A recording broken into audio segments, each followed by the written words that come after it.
Welcome to Keep Track Week Day 2, Vegas Edition 2022. Dealer tips today. It's a 5-hour count, just like it was in Council Bluffs. It is a Friday, just like in Council Bluffs.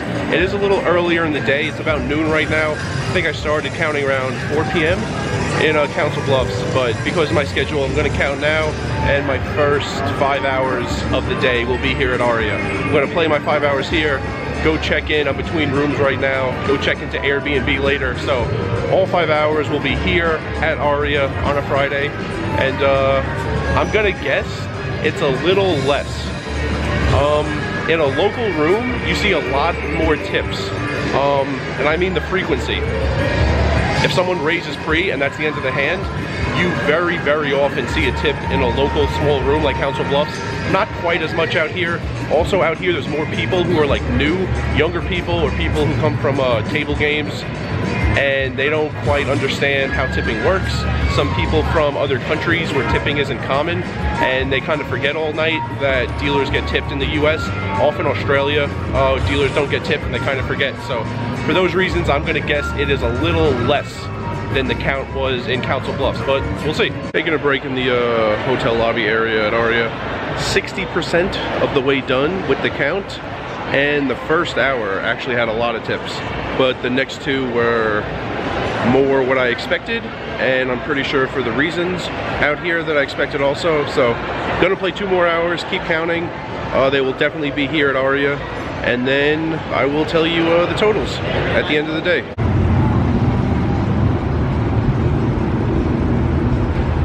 Dealer tips, the count is done. Got all 5 hours here at Aria like I anticipated. Interesting trend in the middle of it, but I'm in a rush going to the Airbnb, so later, probably when it's dark out and I could get a nice background, I'll put up each of the 5 hours on the screen and let you know what happened. 11 hours later, I did plenty of things after the first 5 hours of the day where the tip count stopped. Anyway, sitting in Cosmo right now. Tips, let me make some room on the screen. 53, 40, 37, 30, 32. Total of 192. Actually, don't remember what it was in Council Bluffs, but I'll compare that at the end of the week. Right now, I'll tell you a little bit about why it trended. It kept going down and down until that final hour. I'll tell you about what happened today at Aria. The game was very good and also had some coolers early. There was a jack high flush versus 10 high flush. There was also a guy early who made 2 large bluffs. One I actually thought was a very good spot to do it. One, absolutely nothing changed on the turn. If the guy was calling him on the flop, the guy was still calling him on the turn. Neither worked, but I thought one made a lot more sense than the other. Those hands led to large pots, which resulted in large tips. After that, we lost some people. The game got a little worse. Hours 2 and 3, I was at the same table, but it was getting worse, and then I transferred. Hours 4 and 5 were at a different table, but we had 2 guys throughout the 5 hours, one at each table, who just didn't seem to know tipping was a thing, or knew and just didn't do it.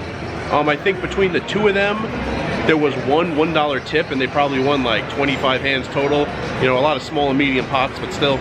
We also had a much faster dealer, one of the dealers we had in that first hour. So we were seeing definitely more hands. Not that I was keeping track, but just based on feel, we were seeing more hands. We had a couple slow dealers in the middle, so just not as many hands being dealt. And just after that good game in the first hour, it just kind of became what's a typical Vegas game, which was solid. It wasn't like terrible. And I don't hate playing in Vegas or anything. I'm here most of the year, but it was what I typically see. A lot of small and medium-sized pots. A lot of people who, you know, if they raise and the hand ends pre-flop, that hand doesn't get a tip. Also, like, you know, all-ins where like one player might have like $50. It doesn't get nearly what like an all-in for a full buy-in would be tipped. So a lot of things like that. Just a lot of small, medium pots. Not many showdowns, and resulting in small tips. This was a count that had a lot of variables. Dealers, the type of players, we had I think 4 guys from the East Coast early on. So at like 11 a.m., 11:30, it was like 2:30 for them.